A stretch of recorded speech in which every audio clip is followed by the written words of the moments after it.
Salam sejahtera Malaysia. Denyut nadi suara rakyat bergema di channel ini.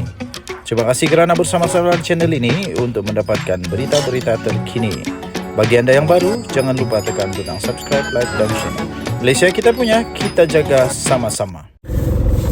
Salam sejahtera Malaysia. Denyut nadi suara rakyat bergema di channel ini. Ini buktinya Datuk Seri Anwar Ibrahim berpegang kepada janji, tidak seperti yang lain-lain. Ini buktinya Datuk Seri Anwar Ibrahim adalah Perdana Menteri yang terbaik yang Malaysia pernah ada. Betul. Tahu tidak, sampai sekarang Datuk Seri Anwar Ibrahim masih tidak ambil gaji. Potongan gaji menteri-menteri pula terus diteruskan. Dan menteri-menteri tak pula meroyan. Menteri-menteri tenang saja. Itulah yang dijanjikan oleh Datuk Seri Anwar Ibrahim, dan betul-betul dia buat.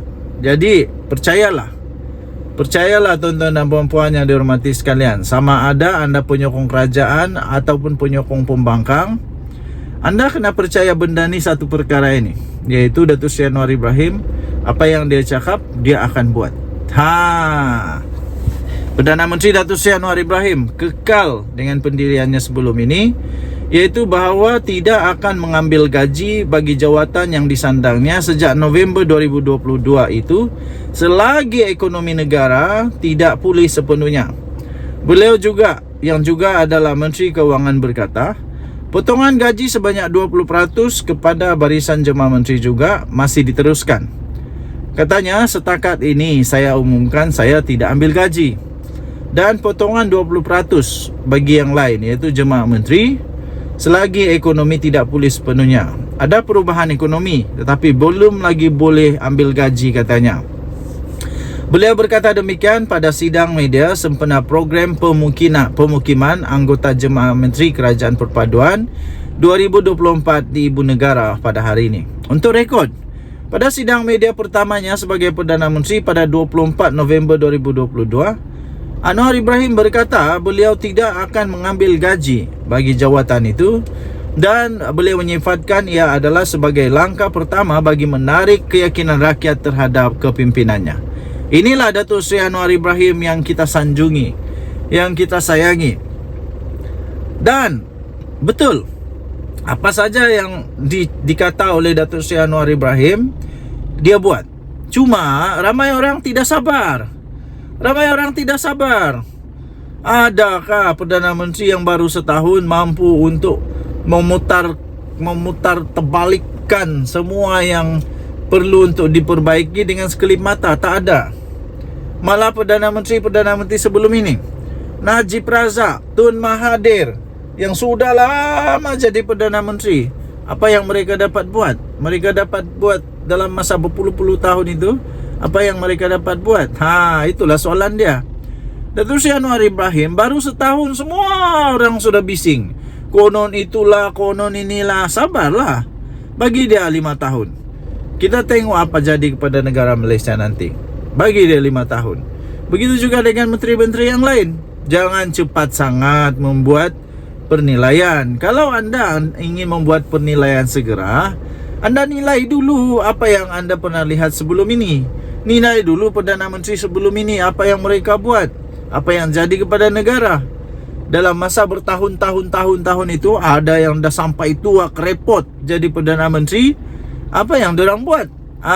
Jadi sebelum komen, sebelum buat kecaman, sebelum buat kritikan, fikir dulu. Nanti terkena ludah sendiri, memalukan. Cuba untuk luruskan benang yang basah, itu tak ada guna. Jadi bagi saya ingin menyeru seluruh rakyat Malaysia, marilah kita sama-sama memberikan sedikit masa lagi kepada Datuk Seri Anwar Ibrahim dan kepimpinannya untuk membuktikan bahawa dia betul-betul mampu untuk membuat negara Malaysia negara yang maju. Denyut nadi suara rakyat bergema di channel ini. Bye-bye. Salam sejahtera Malaysia. Denyut nadi suara rakyat bergema di channel ini.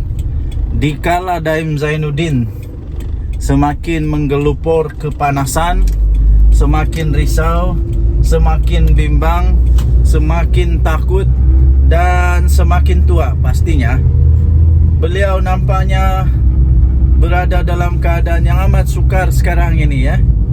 Sampai tidak tahulah ada kaitan ke tidak dengan siasatan SPRM dengan yang dia masuk hospital ini.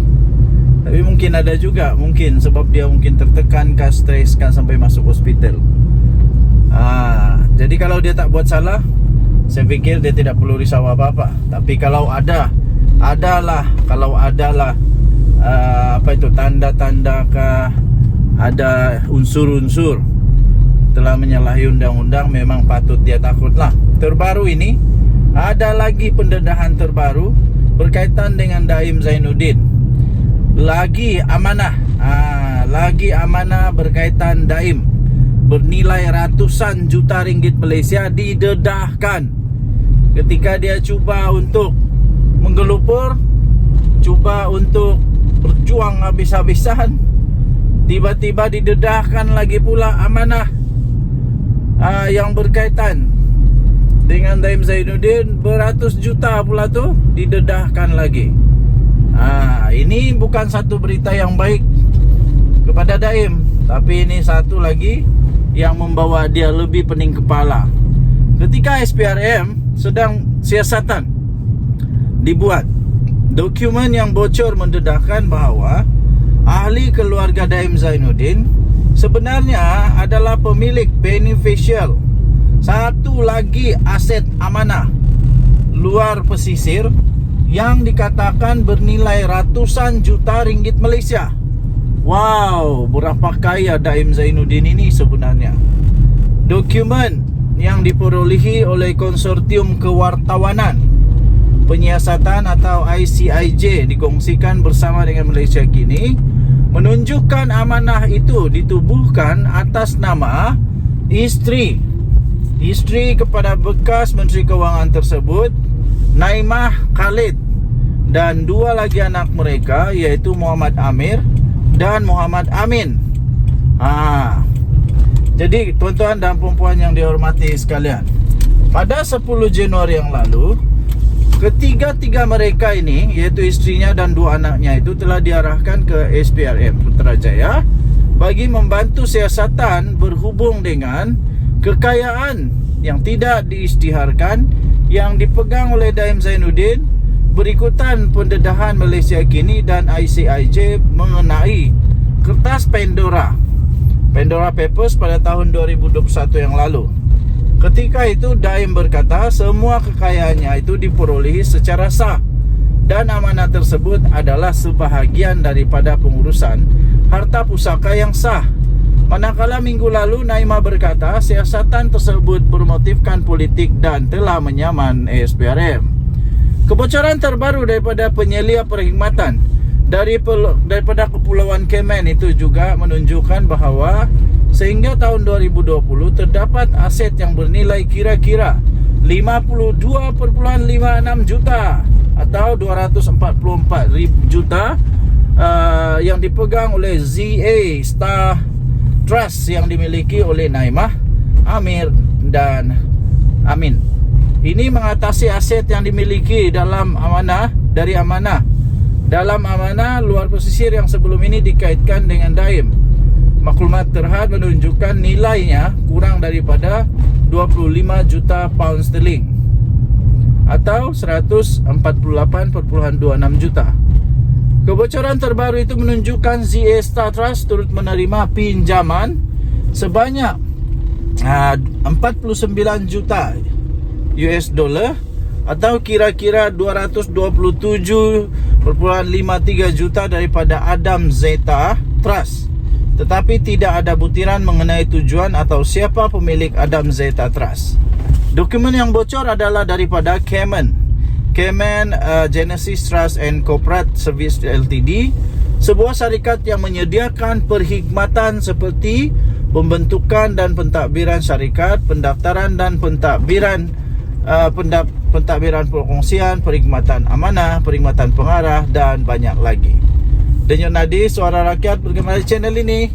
Anda boleh layari maklumat ini di Malaysia Kini. Kita jumpa lagi. Bye bye.